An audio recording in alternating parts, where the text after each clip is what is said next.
I don't know how I ended up here. Everything happened too fast, as if someone snatched me out of my ordinary life and threw me into this world without even giving me a moment to catch my breath. Around me is a fog, thick and sticky as warm milk. The damp grass feels prickly under my hands, and the cold morning air feels too real it burns my lungs, reminding me that I am still alive. I stand up, overcoming a strange resistance in my knees, and look around me is a forest. It is unfamiliar, wild, but for some reason, not frightening. Rather, alien. And I am an outsider in it, like a foreign body that nature has not yet had time to digest. The clothes on me are not mine, the coarse, scratchy linen of the shirt rubs my neck mercilessly, and the heavy leather boots, studded with nails, feel like unbearable weights. Every step echoes as a dull thud in my bones. My hands, too, don't feel like mine. The skin on them has grown rough, my palms are covered in small abrasions, and dry earth is packed under my fingernails. Everything feels heavy, slow, as if the very fabric of reality here is denser than what I'm used to. In the distance, a village is visible, its thatched roofs barely peek through the haze, and I head there because it's the only thing that makes any sense right now. Life in the settlement goes on as usual, and this mundanity is what scares me the most. People work without noticing me, as if I am a ghost. An old blacksmith at the forge methodically strikes a red-hot workpiece with a hammer, and every blow vibrates in my teeth. A woman carries heavy buckets on a yoke, her face frozen in an expression of eternal fatigue, the hem of her dress hopelessly soiled with road dust. To simply wash up, I have to approach a vat of rainwater.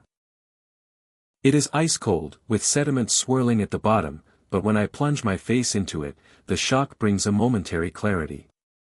In the reflection is a stranger with hollow eyes and a week's worth of stubble. This face is mine now. At some point, hunger becomes not just a sensation, but a physical enemy. It's not that light emptiness you feel when you skip lunch, but a gnawing, dull pain that makes my vision go dark. I pass by a tavern, from which the smell of fried lard and strong, cheap beer wafts. My pockets are empty, not a single groat, not a single silver coin. I feel like the lowliest beggar. In the backyard, I find a discarded apple that chickens are pecking at. It is shriveled with a blackened side, but when I bite into it, the sour taste feels like the most exquisite delicacy in the world. I chew slowly, and I realize, here, food is not a pleasure, it is fuel to survive one more hour. I try to fit in, to find my place in this hierarchy. Seeing the guards practicing at the gates, I move closer. One of them, noticing my gaze, mockingly tosses me a practice sword. It's not a graceful fantasy blade, it's a heavy strip of iron with a leather-wrapped hilt. When I catch it, my hand involuntarily drops under the weight of the metal. "Come on, lad, don't sleep," the guard shouts and makes a sharp thrust. I try to block, but the sword feels clumsy. The blow hits my shoulder, and I nearly cry out in pain. My bones groan, and my muscles, unaccustomed to such strain, begin to tremble after just a couple of minutes. An attempt to mount a horse to ride away from this shame ends even worse. The animal senses my uncertainty, twitches its ears, and the moment I swing my leg over the saddle, it takes a step aside.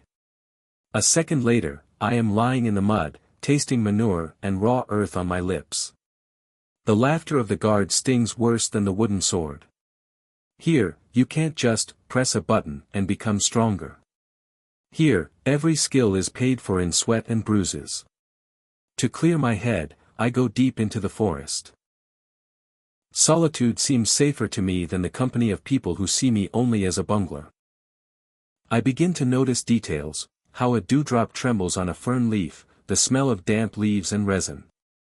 The world breathes, it is not waiting for me, it just exists, and it deeply doesn't care whether I survive or not. Suddenly, I freeze. Ahead, behind a thick raspberry bush, I hear heavy breathing. A boar. A massive beast covered in coarse bristles is digging at the earth with its tusks.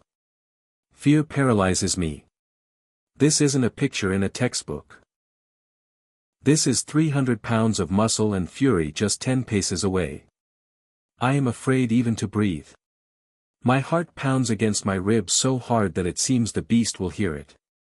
Slowly, centimeter by centimeter, I back away, feeling cold sweat trickle down my back. One wrong move, one snap of a twig, and it will all be over. When I finally find myself at a safe distance, my legs give way, and I simply slide down the trunk of a tree.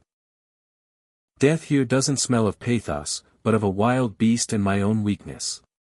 Towards evening, I stumble upon an abandoned charcoal burner's hut. I need to start a fire because the cold is beginning to crawl under my shirt, stiffening my movements. I find a striker and flint, but my fingers, numb from the damp, refuse to obey. I strike stone against stone again and again, sparking only pathetic embers that die the moment they touch the dry moss. 10 minutes, 20. I curse, rubbing my fingers raw, and only when despair almost takes over does a tiny spark finally catch. I blow on it, gently, like a last hope, and when the flame finally engulfs the kindling, I feel an almost religious ecstasy. Fire provides not just warmth, it provides the illusion of control over this world. In the twilight on the forest path, I see figures. 2 men in tattered padded coats with axes tucked into their belts. Forest bandits. They don't shout or challenge me to a fight, they just surround me, their movements honed by years of robbery on the high roads. One of them spits at his feet and takes a step forward. I draw my short sword, and it feels heavier than ever. The hilt slides in my sweaty palms. Drop the iron, lad, and maybe you'll walk away alive, the taller one says hoarsely. But I know it's a lie. In this world, life is worth less than a pair of sturdy boots. The struggle is brief and chaotic. It's not a dance of blades, it's a scuffle in the mud. I block the first axe blow, and the recoil knocks the wind out of me. I strike back, clumsily, wildly, just to keep them away. Metal clangs against metal, sparks fly into my eyes. I feel someone else grab my shoulder, I jerk, strike back with my elbow, and hear the crunch of bone. Fear is replaced by animal rage. I am no hero, I am no knight, I just don't want to die here in this nameless thicket. In a moment, I manage to break free and run. I run without looking where I'm going, through thorny bushes that lash my face, until my lungs burn with fire and the taste of blood in my mouth becomes unbearable. I stop only at the river. The water flows calmly, reflecting the first stars. I dip my hands into the stream, washing away the mud and blood, and stare at my palms for a long time. They are shaking. I survived. And this realization pierces me more sharply than any blade. This world is not about heroics. It's about making it to the next morning while keeping a shred of humanity within yourself. I find a piece of whetstone in my bag. I sit on the bank and begin to hone the blade of my dented sword. The shik-shik sound is soothing. It is the meditation of this world. You take care of your steel, and the steel will take care of you tomorrow. By the time I return to the village, the sun has finally disappeared below the horizon, leaving only a narrow strip of crimson in the west.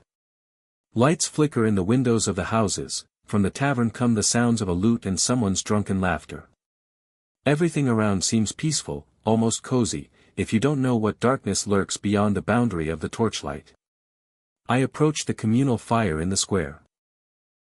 I sit to the side, feeling the warmth of the fire slowly return life to my frozen feet.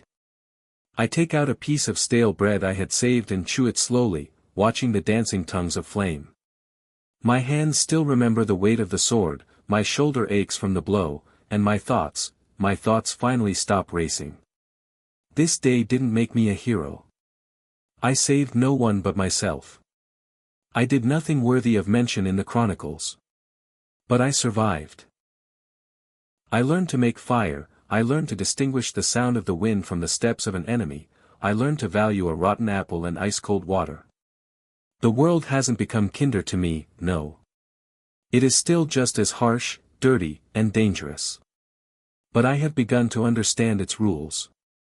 I've begun to realize that every breath here is a victory, and every mile traveled is a feat. I close my eyes, listening to the logs crackle in the fire. Tomorrow will be a new day. Tomorrow I will have to find food again, train to exhaustion again, be afraid again, and overcome that fear again.